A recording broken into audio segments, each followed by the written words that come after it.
chi ci assiste tra settembre e anche quest'ultima parentesi di Strangius a scuola, dando l'opportunità di avere un archivio video che rimarrà per sempre e dando anche l'opportunità della diretta streaming che è Davide Basella, che voglio ringraziare con un bel applauso.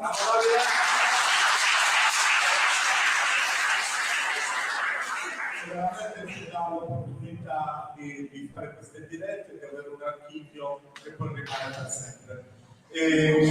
Prima di iniziare, perché anch'io prima all'inizio, quando ho iniziato il convegno, anch'io me lo sono dimenticato acceso il telefonino, quindi siamo tutti innocenti, ecco, però anch'io me lo sono dimenticato, quindi vi chiedo a tutti di controllare il silenzioso spento, così possiamo iniziare. E allora presento gli ospiti, Claudio Zucchetto, insomma un personaggio pubblico, medico, insomma, conosciutissima, e Annino Mele. Si presenteranno uno con l'altro e presenteranno due testi, Il marchio del bandito e Prolomines. Buon ascolto e grazie a tutti.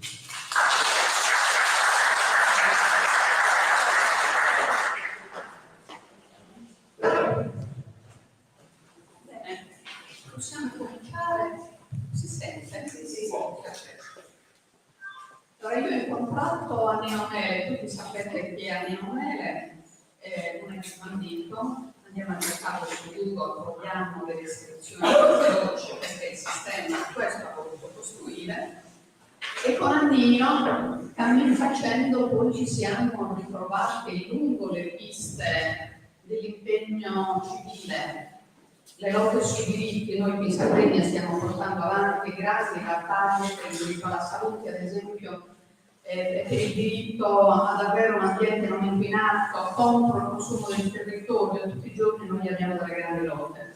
A queste lotte si associano il proprio figlio che io incontro Annino nel suo impegno sui diritti civili. Annino si è occupato di diritti civili non oltre, cioè l'ha fatto in tutti i suoi lunghi anni di detenzione. Era un portavoce abbastanza importante. Io mi sono fatta questa idea, leggendo un po' le sue opere, che fosse un portavoce del malessere di tutti i detenuti e anche, devo dire, abbastanza ascoltato e rispettato. Ascoltato per dire, poi mi dirai, Annino, che ascoltato, però un po' lo era. Presentiamo i due libri. Uno è il timbro del bandito, che ha un carattere fortemente e necessariamente autobiografico.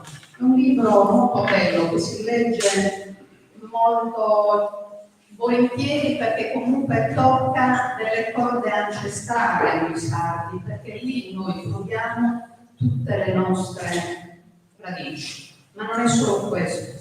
Leggendo quel libro io mi sono resa conto che Annino pone un problema molto importante, che è il problema del sistema giudiziario, quindi di una giustizia fortemente repressiva e soprattutto di una giustizia italiana che praticamente dalla giustizia dei Savoia, quella del fascismo, a quello della Repubblica Italiana, non ha avuto mai dei miglioramenti, per cui ancora oggi ci ritroviamo con un sistema giudiziario fortemente repressivo. Di fatto qui in Sardegna, poi passo subito la parola a Annino perché è molto da dire, sul fatto che qui in Sardegna c'è stato uno scontro fra codici giudiziari, cioè noi sardi abbiamo una nostra giustizia, la nostra cultura ha una giustizia particolare che è quella fatta dalle mediazioni e così via.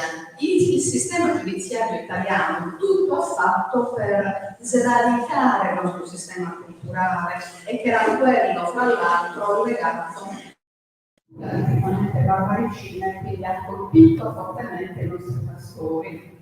Annino.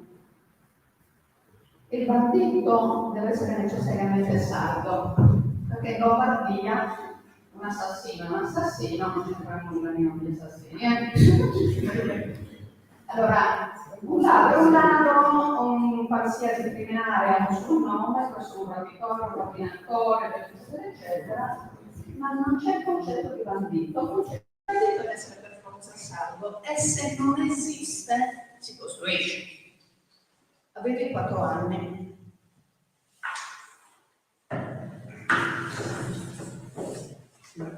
Intanto buonasera a tutti. Claudia ha detto prima, Fetes bambina. No, io so. Il titolo di questo è il marchio del bambino. E quando si passa in un certo luogo si rimane sempre marchiato. Quindi il marchio del bandito, questo titolo è scritto per quello.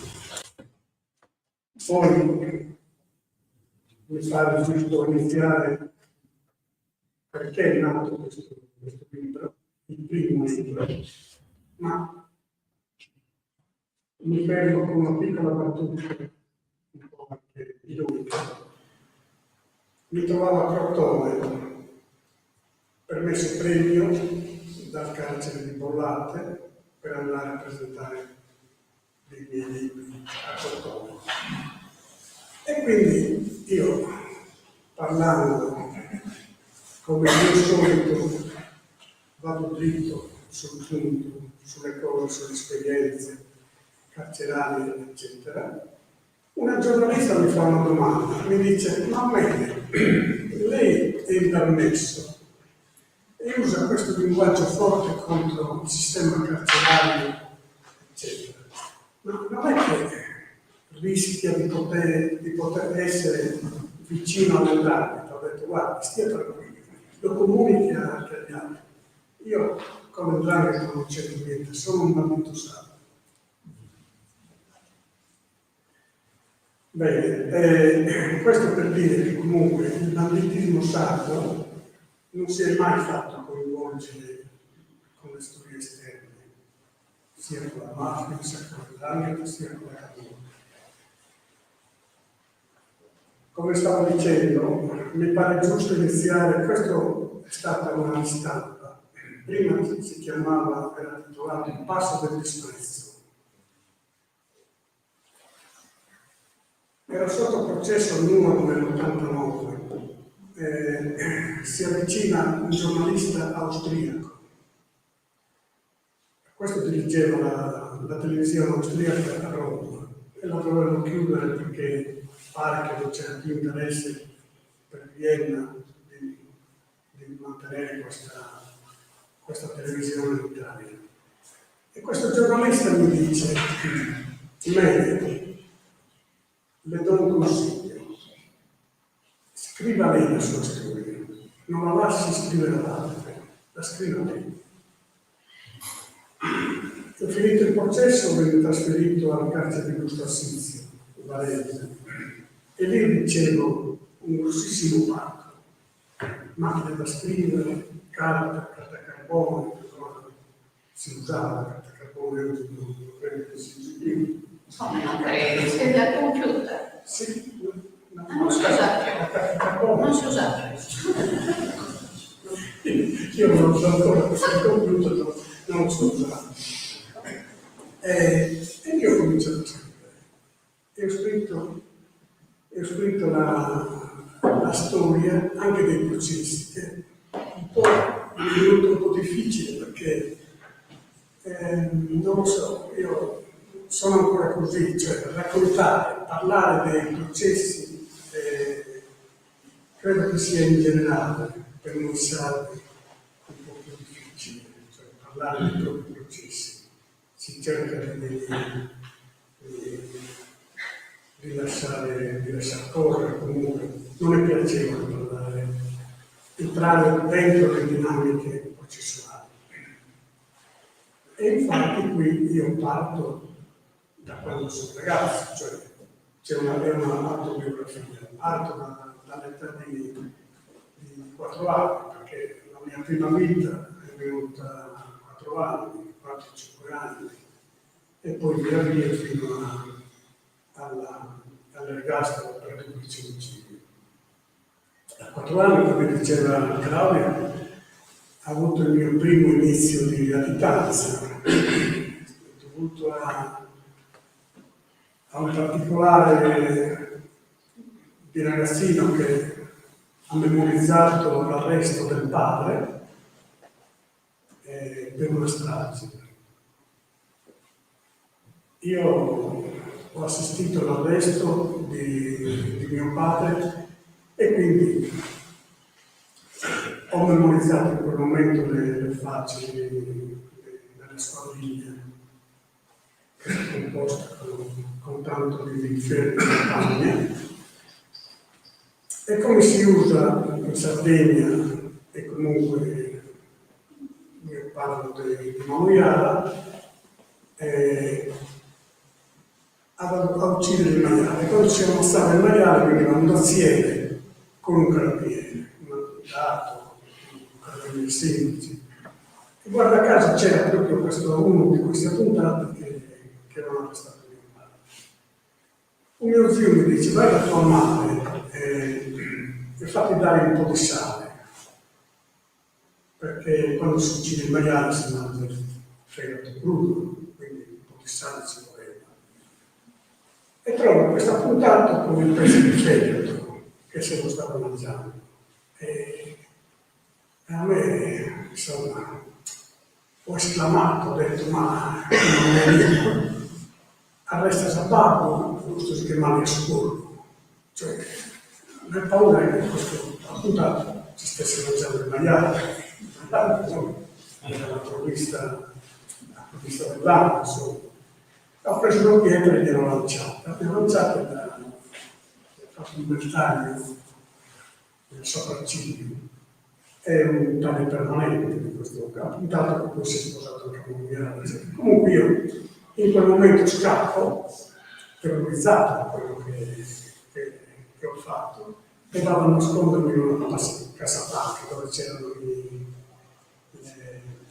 lo stappino per fare il pane, che si chiama lo stappino in italiano, e i manti che si usavano per il pane calzato. E quindi sono stato nascosto lì tutta la giornata. Mia sorella mi aveva ucciso il carabiniere che era stato mio padre.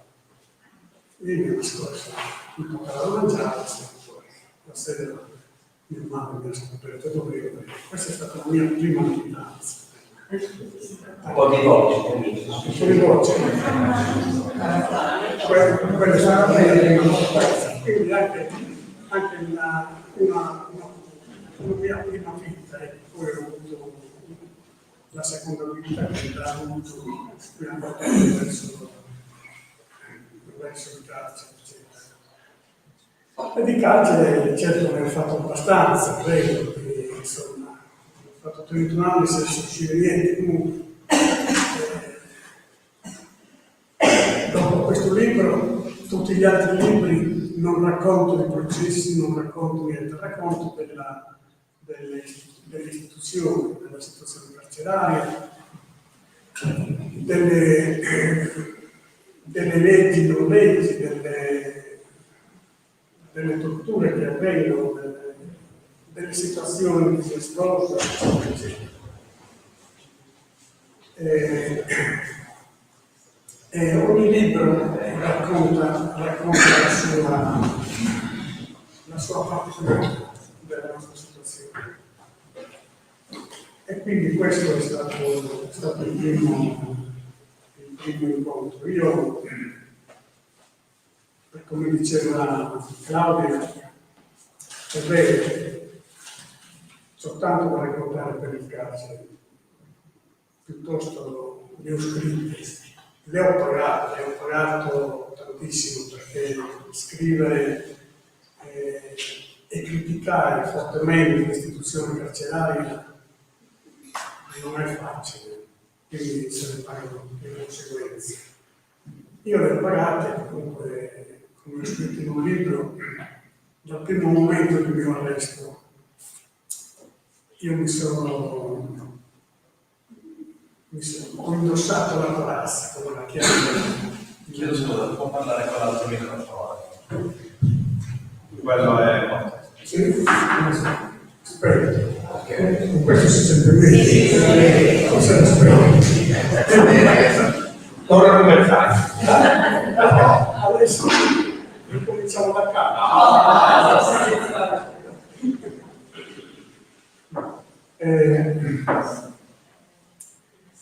E insomma, per finire questa prima parte, in questo libro Il male del Casolano io descrivo bene la situazione del mio primo allegro, la corazza, ecco, la corazza che forse il detenuto di una volta aveva pure questo,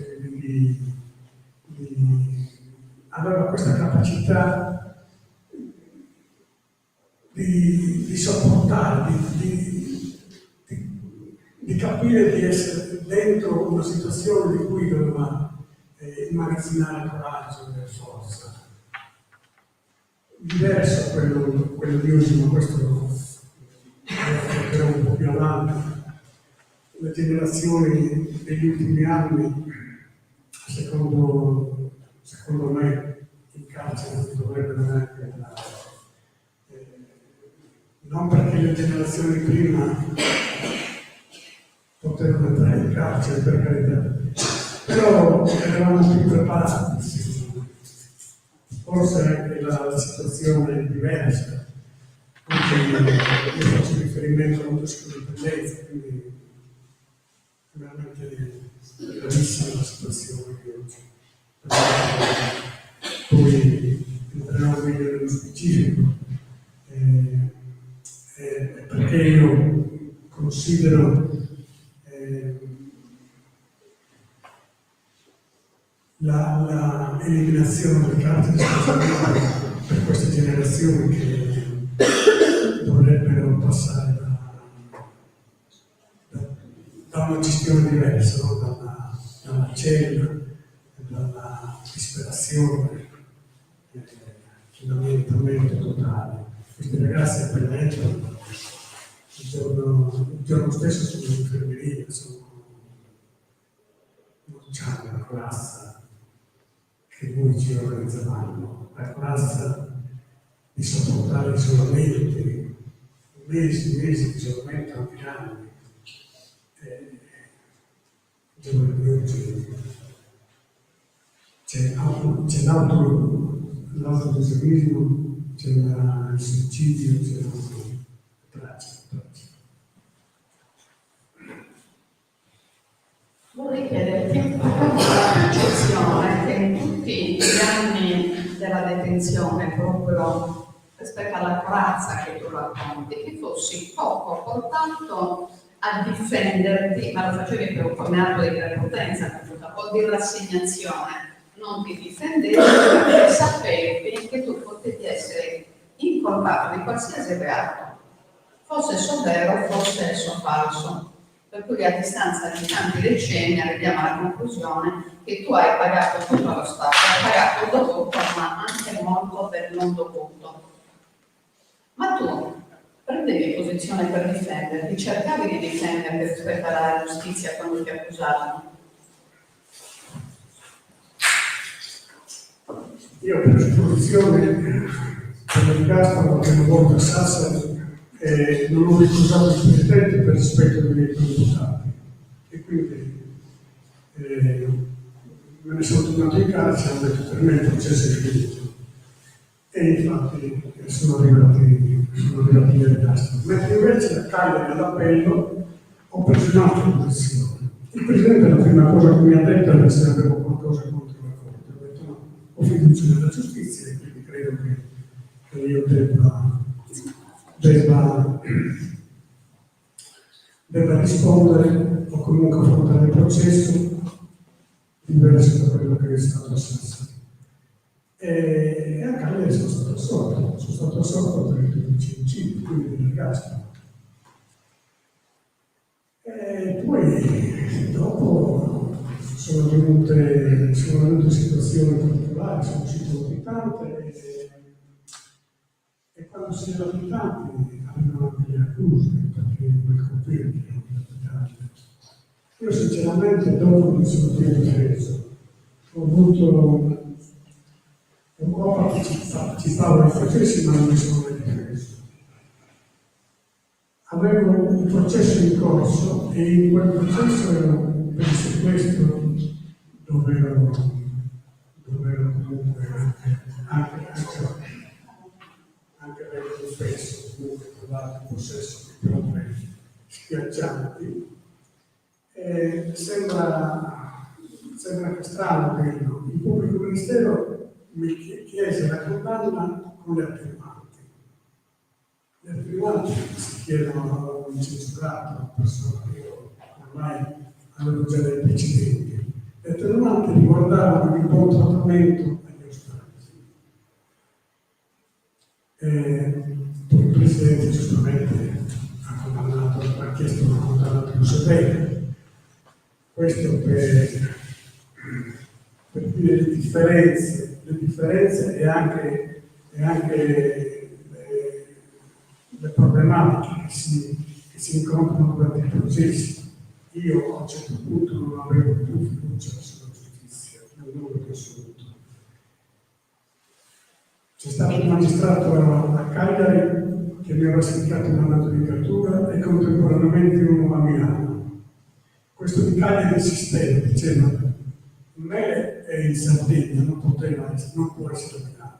Bene, io sono stato condannato per anni su questo, sia per di Milano sia per di Cagliari, ma non mi sono difeso né per uno né per l'altro, tanto la condanna è sempre arrivata lo stesso.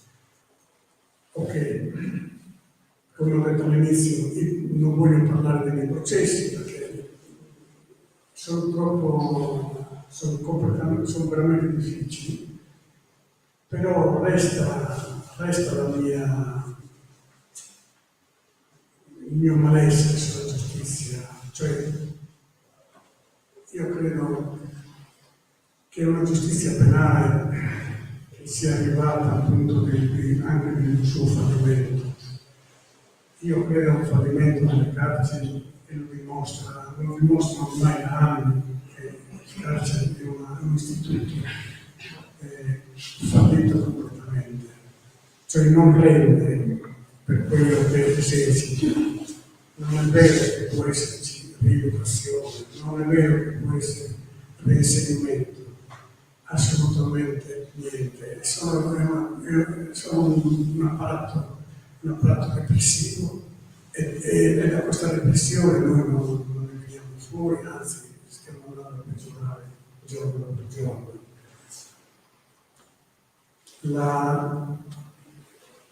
Se avessi più fiducia mi sarei difeso e quando ho cercato di farlo, specialmente in primo grado, condannavano i testimoni di difesa, quindi potete immaginare. E allora ecco la corazza cosa serve ma non per seppellirsi. Io in carcere dove sono seppellito, in carcere l'ho vissuto in maniera più viva possibile. Ho scritto un libro che di carcere non ne parlo neanche di un giorno. Giovanni Manerbello, un giornalista sardo, chiamato dalla Fiera del Torino del libro per venire al carcere di Saluzzo, ha detto ci vado volentieri perché questo libro per me è importante presentarlo, cioè è scritto da un detenuto e non parla di un solo giorno di carcere. Parlavo della natura, parlavo delle nostre tradizioni, degli ambienti, delle trasformanze, eccetera. È un libro che ho scritto durante l'isolamento che era anche duro, questo isolamento, non mi ha spaventato l'isolamento. A me l'isolamento poi è una cosa, è come se a me mi abbia accompagnato da piccolo l'isolamento. A Bergamo, scusate se salto così da tutto all'altro, a volte è come un piccolo libro, mai che io ho scritto mai, perché la vita quotidiana qua sono piccoli capitoletti che saltano, però seguono il filo di discorso. Quindi anche io cerco sempre di sembra che saltano, ecco, questa piccola battuta di questo maresciallo delle guardie carcerarie a Bergamo che mi chiama per dirmi se stavo bene.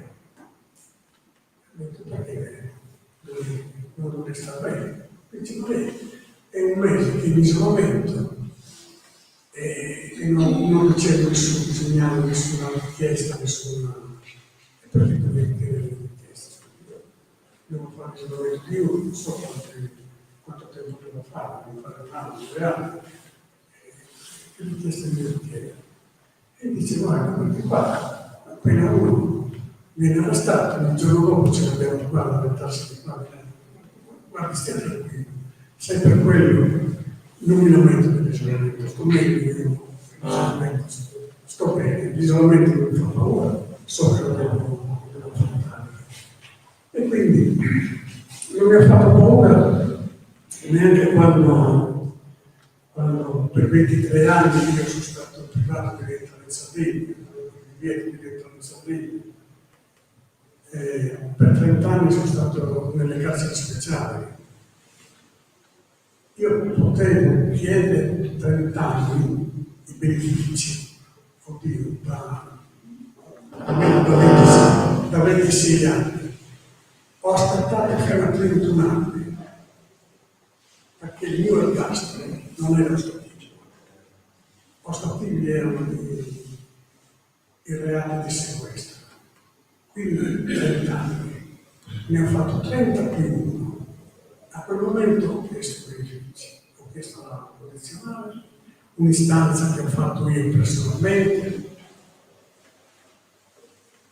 contrariato il mio avvocato, perché chiedevo una cosa precisa, o la condizionale o resto in carcere, perché la semilibertà non me la posso gestire. Però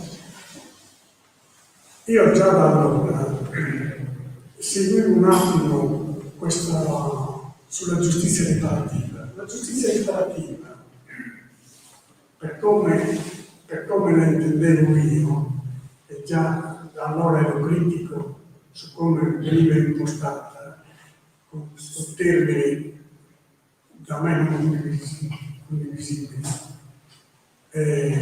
Il carnefice è la vittima. Ecco, io dicevo, no, la giustizia riparativa per me è un'altra cosa. Noi ce l'abbiamo nel sangue, ce l'abbiamo nel DNA, la giustizia riparativa per noi sono solo i saggi del paese, quelli che risolvevano anche questioni pesanti, questioni non di poco conto. Quindi non era vista come il carnefice della vittima. C'era qualcosa da discutere e quindi anche da condannare, e veniva condannato se c'era da condannare. Però quindi avevo rifiutato di far parte di una commissione di questa giustizia riparativa, proprio perché non ne condividevo l'iniziativa, ecco, ciò che si parlava era quasi una sorta di pentimento, diciamo la verità. C'era una sorta di pentimento dentro questo progetto.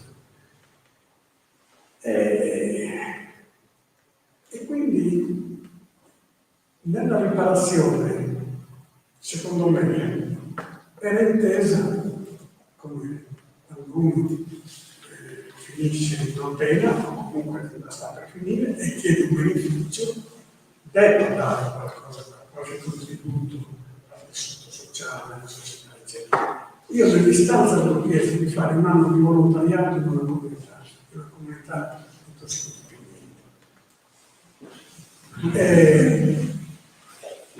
E mi è stata concessa la semilibertà. Dalla condizionale ho fatto questo anno di volontariato a Corico, vicino a Como, e poi lentamente ho chiesto di rientrare in Sardegna, ma anche lì cercando di riparare, perché ho detto Se io chiedo per rientrare in Sardegna e magari io chiedo al mio paese, probabilmente non sto riparando, malgrado la condanna scontata, non sto riparando.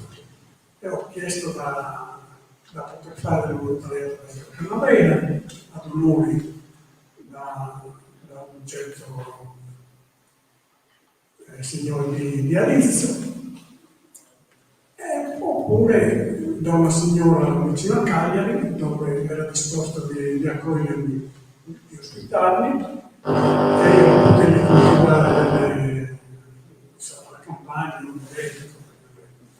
E così è stato. Io ho dato la posizionale anche per la Sardegna. E qui succede che ad esempio Cagliari, malgrado tutto, non ha dato mai una condizionale. Io ho avuto un problema anche per cancellare la condizionale, perché i 5 anni le condizionali mi vedete a Milano, però poi da Milano mi sono spostato e competente a risolvere, quindi eliminare questo passaggio era dove io ero presidente, quindi Cagliari. Ho fatto quasi un anno in più di sorveglianza, perché Cagliari non riusciva a sbrogliare questa matassa, ed era ben chiaro, cioè io conoscevo la materia, la conoscevo molto bene, perché in tutti quegli anni di carcere ne ho visto di condizionale, gente che usciva, si chiamava condizionale, e io dicevo che riguardava loro invece, anche gli avvocati dicevano no, riguarda Milano, perché di Milano che te la danno, no, riguarda dove io sono residente. Insomma, tra una cosa e l'altra ho dovuto fare un anno in più, un anno di sorveglianza. Quindi è grave anche perché in Sardegna ci sono più di tanti arrestovani e sono 11 anni che vanno e vengono alla Siviglia e condizioni non vanno mai. Questo perché il reato finisce male. E quindi, come dicevo prima, io sono uscito con 30 non c'avevo il reato dell'ergastolo statale, altrimenti non sarei qua, perché il reato con l'ergastolo stativo in Italia si muore in carcere, non se ne parla, ma noi abbiamo la pena di morte, non eseguita da nessuna parte, ma c'è la pena di morte. Tanti detenuti, sono tanti ormai, quelli che sono morti e continueranno a morire. Nessuno ne parla, a meno che non sia Ucraina o che non sia, che ne so, vabbè, sono molti carceri che loro, comunque di loro ne hanno parlato, appunto, di altri non ne parlano. E noi non è previsto dalle nostre leggi, ma abbiamo una pena di morte.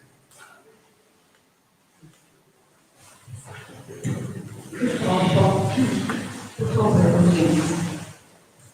Io vorrei chiederti un dettaglio per quanto riguarda il banditismo degli anni 80-90.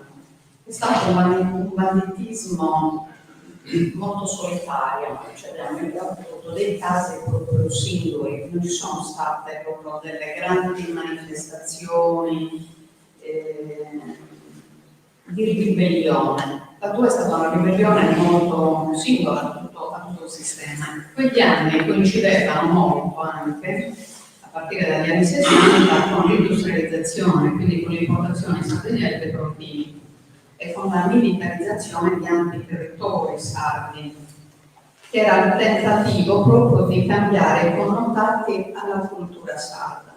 In quel periodo ci sono state delle ribellioni, a parte Pratovelo, che è stato forse l'unico caso di ribellione di massa. Per il resto sono state ribellioni individuali. Un po' io ti vedo un po' in quel contesto.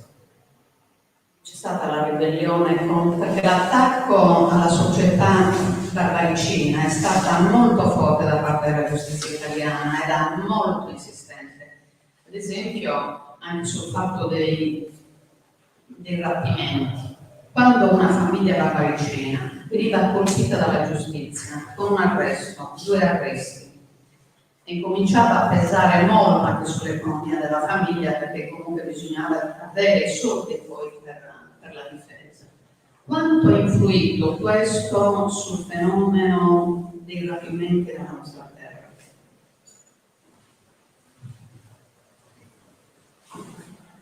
I rapimenti in Sardegna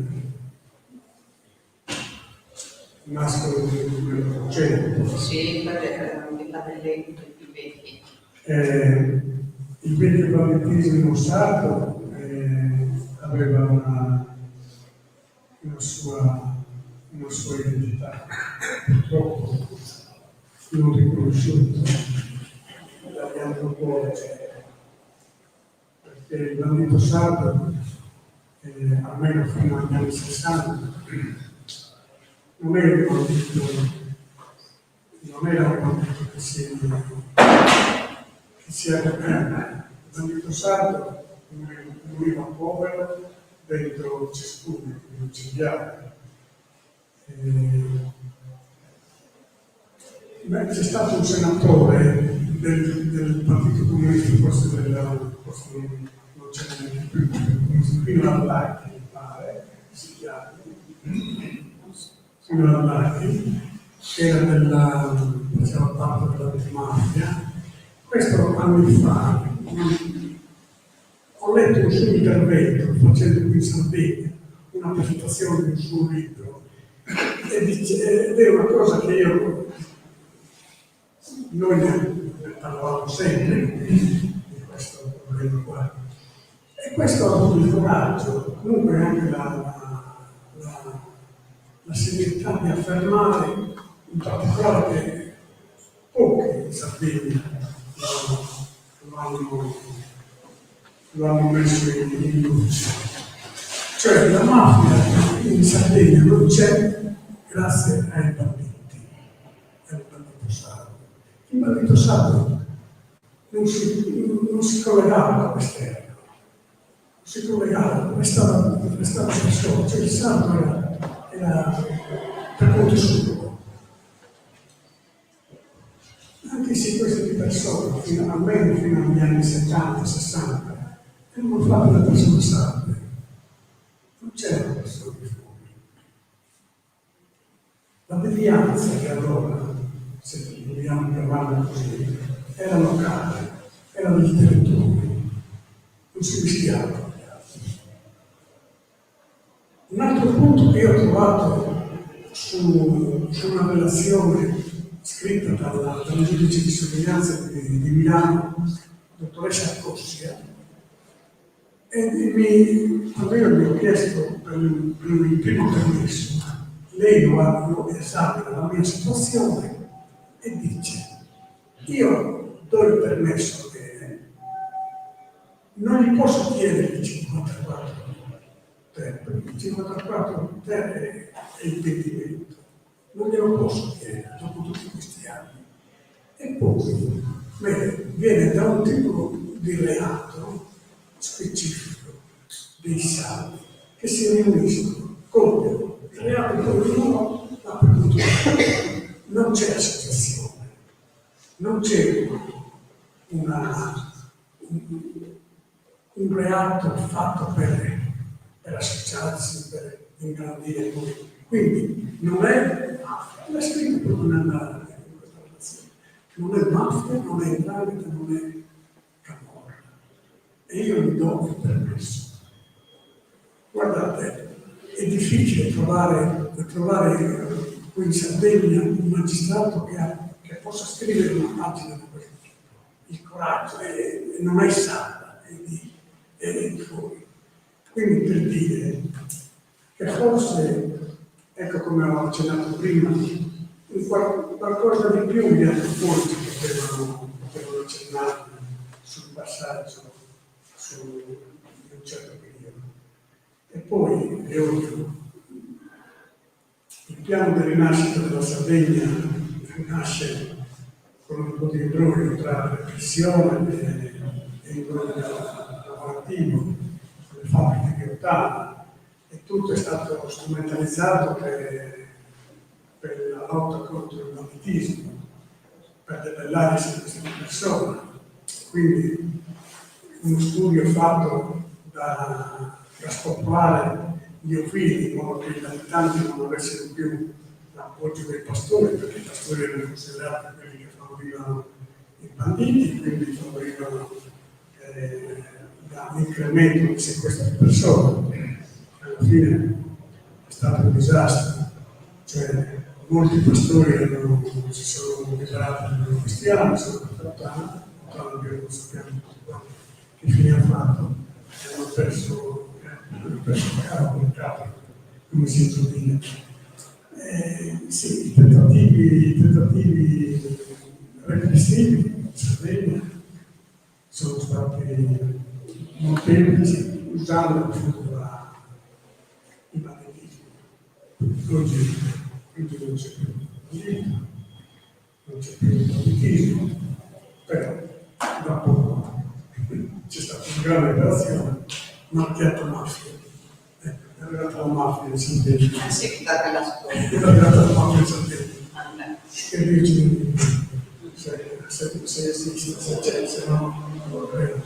Comunque, quindi i passaggi non è che siano diminuiti, vanno sempre in aumento. Siamo arrivati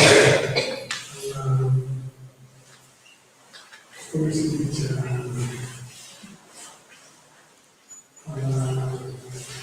al massimo. Se abbiamo la mafia in Sardegna, figuriamoci. Quindi, chi è che può chiedere un favore a un altro? Non si può più chiedere più perché è un crimine, è diventato un crimine. È diventato un crimine. Non potrebbe essere, figurati quell'uomo che non guida, ma va dal maresciallo dei carabinieri dicendogli, chiedendo al maresciallo se poteva aiutare affinché il figlio diventasse carabiniere. Ed è andato comunque in giuria. Oggi è una funzione. Sta in fiore. Pro Homines, e questo libro, quest'opera dell'autore, è molto interessante, perché lui passa dalla riflessione sulla sofferta storia della sua vita e comincia a fare delle analisi, cioè le analisi sul sistema giudiziario le ha fatte già da tempo, però comincia a fare delle proposte, ad avere la consapevolezza che tutto sommato nei codici giudiziari sardi c'era più giustizia vera, era ed era un qualcosa di più emancipato rispetto a un sistema giudiziario estremamente punitivo, dove praticamente il reato viene sistemato subito dallo Stato, cioè la persona che commette un reato deve vedersela con lo Stato, quindi con un'entità molto distante, molto fredda, che lo deve giudicare e poi, per dirla in arabo, inshallah, poi si vedrà. Tu, Annino, proponi di fatto una integrazione, cioè apri dei nuovi percorsi, un po' da proporre proprio a questo sistema così antico, obsoleto, molto centralista e molto oppressivo. Proponi la nostra mediazione, cioè l'uomo da Gardare, oggi è l'uomo di valore, oggi come mediatore, tu lo riproponi. Ce ne vuoi parlare?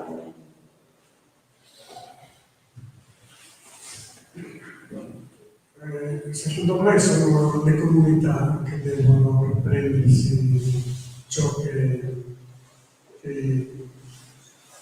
si è perso. Tantissime cose devono tornare alla comunità. Non si può delegare all'infinito situazioni che sono del territorio a delle leggi o comunque delle persone strane. È importante rivedere questa possibilità di questo nuovo codice che si sta sviluppando a livello europeo. Quindi non è una questione solo nostra, italiana, è a livello europeo. In Europa abbiamo usato che il magistrato di Bitti, che lui parlava proprio di proporre delle leggi non scritte da Parigi, con quei Parigi, c'erano gli inviati di Strasburgo e lo hanno ascoltato, lo hanno registrato, e oggi questo magistrato fa parte della commissione che sta svolgendo il codice europeo. Quindi è importante, veramente importante. Io sono convinto che discutendo ormai il codice penale, a parte che è quello rotto, del 34, codice fascista, sarebbe tempo che venisse cambiato. Però io sarei per un codice europeo, non per un codice italiano, certamente, puramente sardo. Un codice europeo, non ci serve un codice che sia condiviso a livello generale, con delle leggi come si devono, però che siano accettate dalla comunità. La comunità deve rilanciare, il comune deve farsi carico delle norme problematiche, che non sono così complesse, però vanno riviste. Non è tornare indietro, non fare un passo avanti, prendere del buono, quello positivo che i proponenti come di Capare, come gli stati del paese, che anche oggi ci sono, bisogna secondo me parlarne, comunque costruire delle conoscenze, costruire ingigantire la coscienza, perché noi oggi siamo, io credo che stiamo attraversando una fase molto delicata, anche di terrore, siamo impauriti, pare che ci venga spontaneo andarci a affidarci alla repressione, al carcere, alle denunce. No, non riusciamo da questa situazione, noi non riusciamo per niente.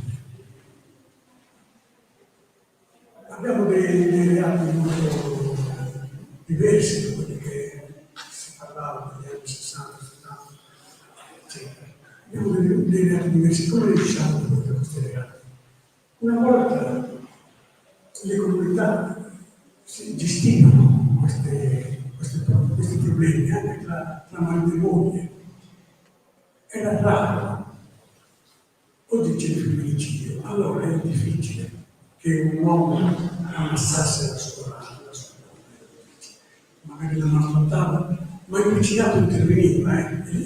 La prima cosa che mi dicevano è: scrivono un zio, non te ne frega conto di attaccare un usato. Cioè l'uomo veniva immediatamente preso si vergognato da tutto il paese. Oggi il vicinato c'è. Ecco perché bisogna tornare a parlarci e a ricostruire il vicinato, a ricostruire e tornare alla comunità, che deve farsi entrare. Dobbiamo tornare lì, perché lì questi sono, non sono quelli che ci dicono la legge è uguale per tutti, non è vero, quello non fa stare, non è uguale per tutti. La nostra è la legge uguale, quella che noi in questo momento che parliamo così, che io parlo e voi siete, avete il diritto di dirmi il contrario. E ci chiariamo però, questa è coscienza. Bisogna ricostruire, bisogna partire con la coscienza, uscire da questo dialogo, da questo pallone di repressivo, di controllo sfrenato.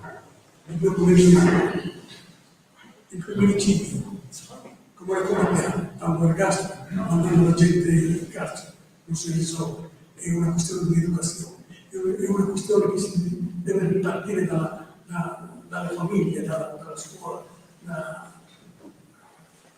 dal basso, deve partire dal basso.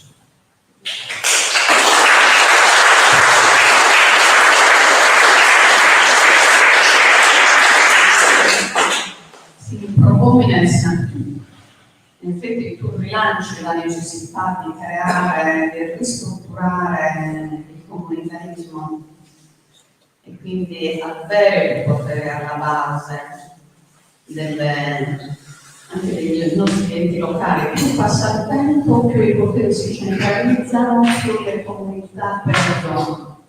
E quindi tocca un argomento molto importante, soprattutto la ricostruzione dei legami di solidarietà che adesso non esistono più, cioè non per fatto di individualismi. È lo stesso discorso che tu tocchi sui femminicidi, in effetti è molto difficile in certe società, la società sarda era più difficile prima che questo avvenisse, ma non solo nella nostra società, anche in altre società dove c'è un controllo proprio sociale su questi fenomeni. Volevo chiedervi una cosa, ma nel mondo dei nostri magistrati c'è stato qualche episodio dove il magistrato viene a delegare?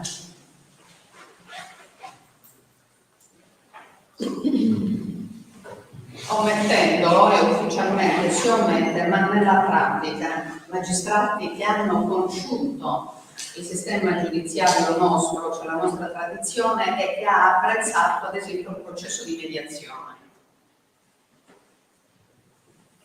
Sì, abbiamo avuto qualche magistrato sardo che è intervenuto lasciando il codice da una parte. Però non si può considerare un magistrato un proponente, un saggio. Il magistrato ha un suo percorso, però sei il giudice e per quello è il magistrato. È impossibile, io qua racconto un particolare che non avrei mai raccontato se non fosse proprio per stimolare un po' di dibattito sulla giustizia riparativa. Quindi sarebbe stata una cosa chiusa, perché io stesso ho chiesto di essere una cosa completamente chiusa, quindi dal quale dall'inizio la prima cosa che ho detto: non voglio nessun compenso, non voglio niente su quello che sto facendo. Mi ricordo riguardo all'interessamento che ho avuto in carcere per la liberazione di una ragazza sequestrata in Toscana. Io ero in isolamento, però avevo diversi mandati di cattura, quindi c'era un magistrato che ogni tanto con il mio avvocato che veniva per gli interrogatori, che sono sempre a base della facoltà di risposta, non ho mai risposto a nessun interrogatore. E questa volta mi viene e mi dice: ma devo chiedere un po', abbiamo una situazione così particolare, temiamo di perdere una ragazza sequestrata in Portogallo. Va bene, il mio avvocato era Gianni Guiso mi dice: se hai la possibilità di poter arrivare in qualche modo, vedi un po' di farlo, perché noi, quando si tratta si chiede un valore di questo tipo, anche per una pecora, ecco, c'erano questi interventi di chiedere farlo per dire. Ho detto: no, porca miseria, io sono appena stato arrestato, adesso dice: bene, se ce la fai, vai avanti. E così è stato. Comunque io ho gestito questa situazione all'interno del carcere e la ragazza è stata liberata.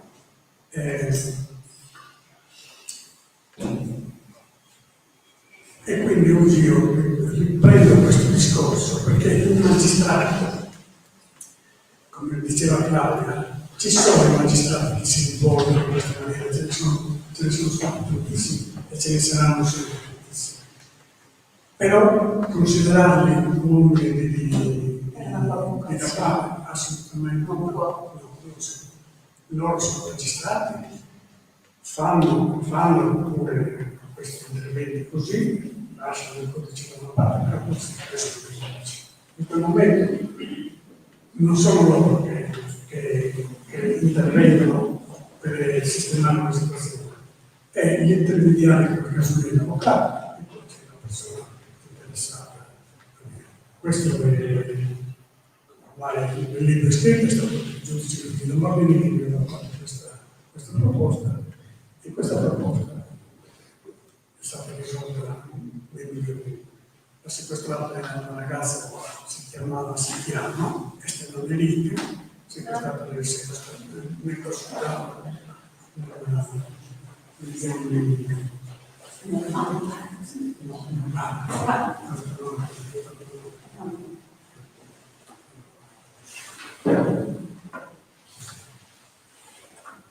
Il futuro del sistema carcerario come lo vedi?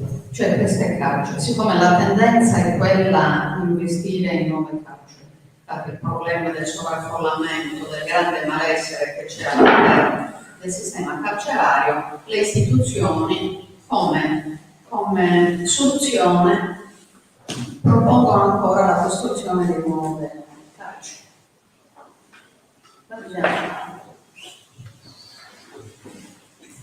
Prima ho accennato che io sono contro le carceri e sarei per una società senza galere, si potrebbe. Con una situazione che noi come avevamo in Sardegna, spero che questo nuovo codice guardi verso questo aspetto qui. Cioè, ci sono altre nazioni che non hanno le carceri perché non hanno. Una società senza galera si può arrivare. Oggi ne stanno costruendo nuove. In Sardegna ne hanno costruito ben 4 che sono dei labirinti. Io ero nel piccolo carcere di Buoncammino, ero lì per avvicinamento con loro, e poi questo dopo 23 anni di divieto assoluto. E poi sono rimasto per delle visite mie che sono riuscito ad avere la selezione locale. Buoncammino è stato chiuso e hanno aperto tutto, bancario, Nudis e Massimo. Io sono stato trasferito al carcere di Nudis.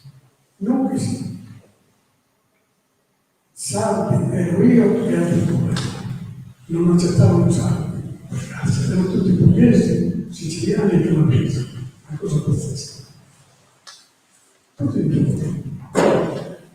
Io sono stato declassificato qui in quel carcere. Sono tornato al carcere di Cagliari, quindi a Utta, una cosa pazzesca.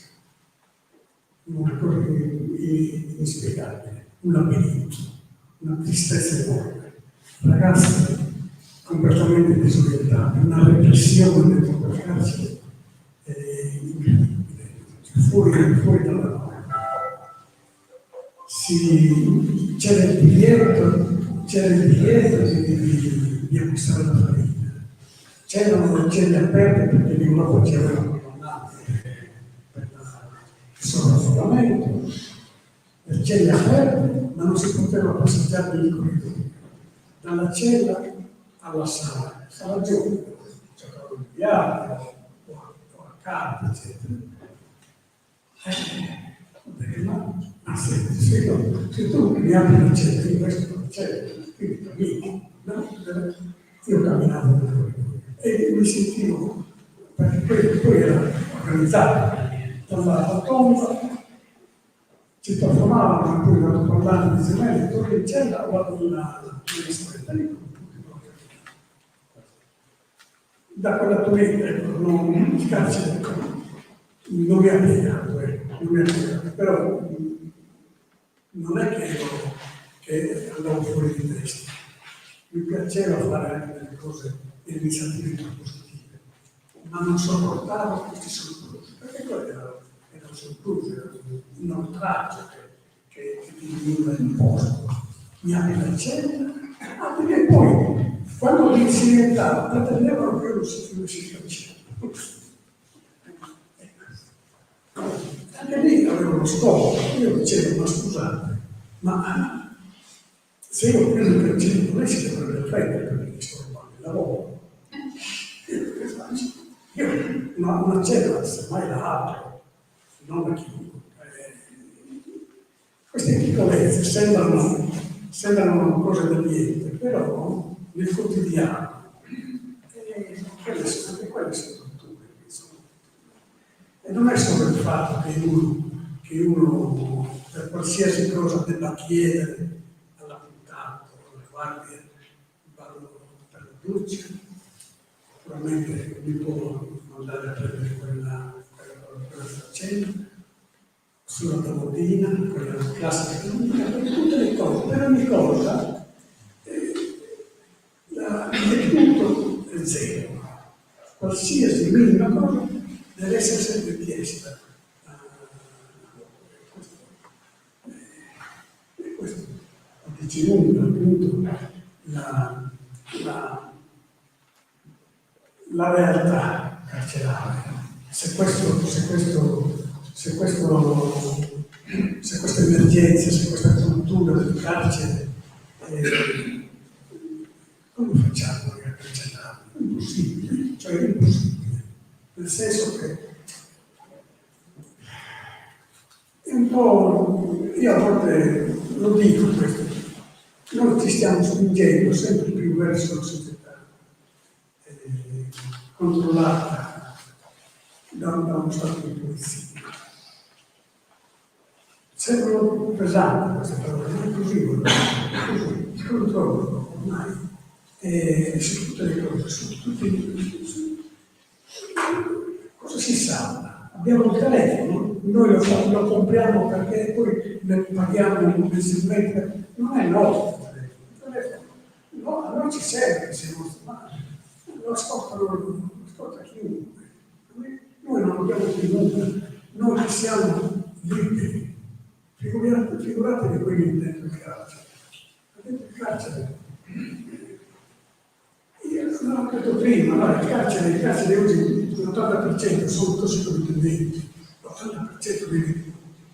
Togliamo i 41 bis, quanto sono i 41 bis nelle carceri speciali, ma l'80% sono ragazzi che in carcere non dovrebbero neanche essere, Bene, io proporrei, perché intanto a parlare con te, se non abbiamo tempo, parliamo 10 giorni di seguito, ma intanto sono i suoi libri. Io vorrei chiedere se ci sono delle domande da fare. Attilio. Sì, così giusto per familiarizzare di più. Ma poi io sento l'avvocato Luigi. Penso che sia stato anche un avvocato di classe, o no? Sì. Oh. E poi ho fatto un pensiero al giudice Romani. Non ti chiedo nulla, ma te la senti di dare un voto all'uno all'altro, da 1 a 10, così. Ma la domanda principale che ti voglio fare è questa. Noi siamo in Campidano e del codice Barbaricino sappiamo poco e nulla. In Barbagia cosa è rimasto del codice Barbaricino e cosa ti piace ancora?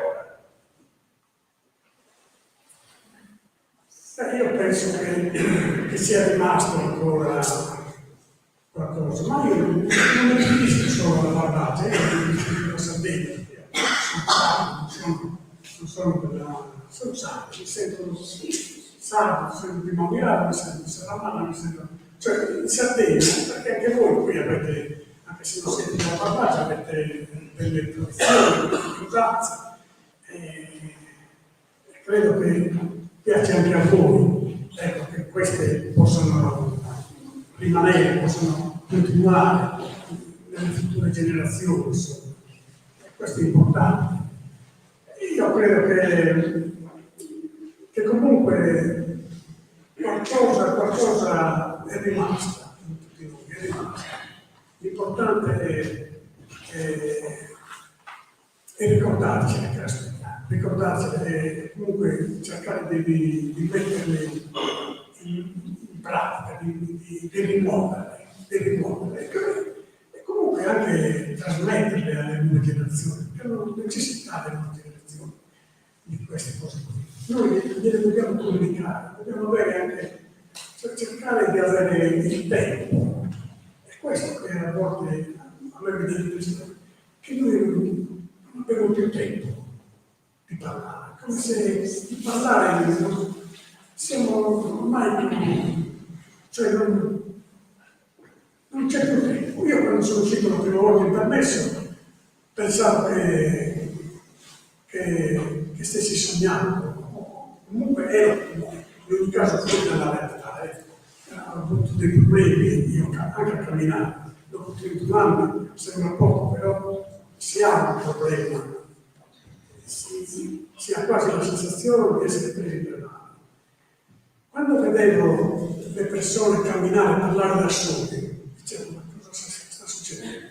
Parlano da soli. Invece c'è il telefono in tasca e quello rituale, io non vedevo queste cose. Vedevo solo che parlavano, dove sono portati. Quindi il problema è liberarci anche un po' di questi meccanismi di consumismo e parlarci così, come la domanda che è stata, e trovare il tempo per rispondere. Lasci senza voto comunque l'avvocato Guiso e lasci senza voto parlare. Devi dire solo due gruppi. Lei spiega il numero. No, io ho grande rispetto dell'avvocato Guiso, adesso non c'è più, grande rispetto, però io non so se qui ci sono degli avvocati, no, però se ci fosse la stessa cosa. Io li trovo molto vicini, avvocati e magistrati, non sono avvocati, non sono avvocati. È meglio non avere a che fare con Ok.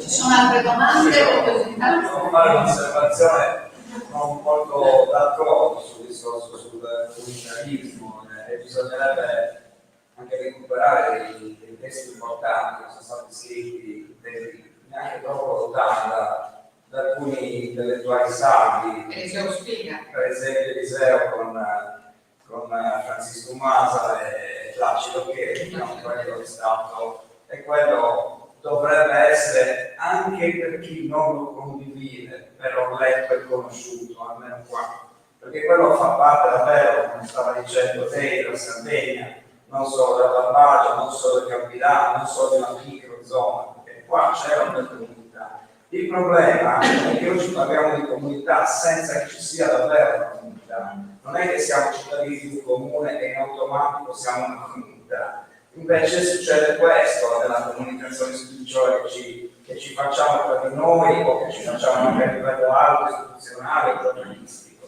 Cioè il problema vero, però, se una comunità non ha un presidio medico, se li togliamo le scuole, se li togliamo tutto, poi è difficile pure parlarsi. Cioè stiamo togliendo l'anima delle comunità e questo sta succedendo a un sacco di comunità, soprattutto le più piccole, che sono le uniche che possono davvero resistere rispetto alla civiltà dell'urbe, della macro città, che è quella che sta distruggendo la Sardegna perché è proprio il contrario della filosofia di Sardegna. E questo ripeto per tutta la Sardegna. Allora cosa si deve fare? L'equilibrio è un gravissimo problema perché perdiamo i nostri presidi di aggancio con la comunità. Non solo non si riesce a proteggere una donna che viene molestata, non si riesce nemmeno più a stampare un filo d'erba da davanti in casa, perché paghiamo le tasse e quindi ce lo devono togliere loro l'erba. Loro chi sono? Siamo noi, siamo loro. No, siamo è un tema molto importante, sono le nostre lotte, perché noi abbiamo uno spopolamento tremendo, su 377 comuni, 304 i decessi superano le nascite. E allora dico che ogni ragionamento politico a livello istituzionale dovrebbe partire in modo semplice da questo dato, perché hanno tolto tutto, tolgono la sanità, tolgono la scuola, tolgono... E meno siamo, meno diritti abbiamo. E torniamo al discorso dei diritti, che funziona a livello dei numeri. Più ti riduci, meno diritti hai, e così ci estinguiamo. Io credo che abbiamo concluso con i tempi. Io non me la sento di proporre nessuna chiusura, questa è solo un'apertura di dibattiti, quindi dovremmo... No, io... quindi dovrai aprire una nuova stagione di dibattiti. Allora, ancora grazie a Claudia Zocchetto e grazie a Danilo Merlo.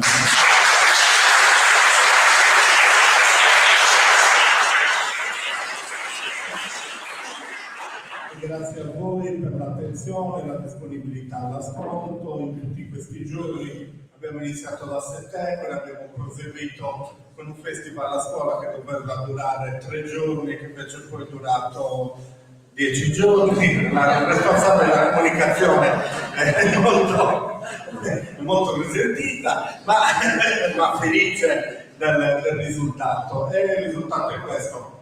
Questa è la 6ª edizione di Strangio. Mi prendo solo 20 secondi. In questi 6 anni, insieme a un gruppo di amici, siamo riusciti a costruire, secondo me, un festival importante in cui si è anche discusso dopo, perché abbiamo sempre anche messo delle voci contrastanti. Voglio dire, martedì c'era Luca Locci, oggi c'è Nino Mele, abbiamo portato Alessandra Ballerini, abbiamo portato anche Mario Guerrini, abbiamo portato Giovanni Farina, abbiamo portato delle voci contrastanti per far pensare tutto questo. Ecco, questo è il risultato che noi abbiamo fatto in 6 anni di lavoro. Comunque sono stati 6 anni molto belli, ringraziamo tutti.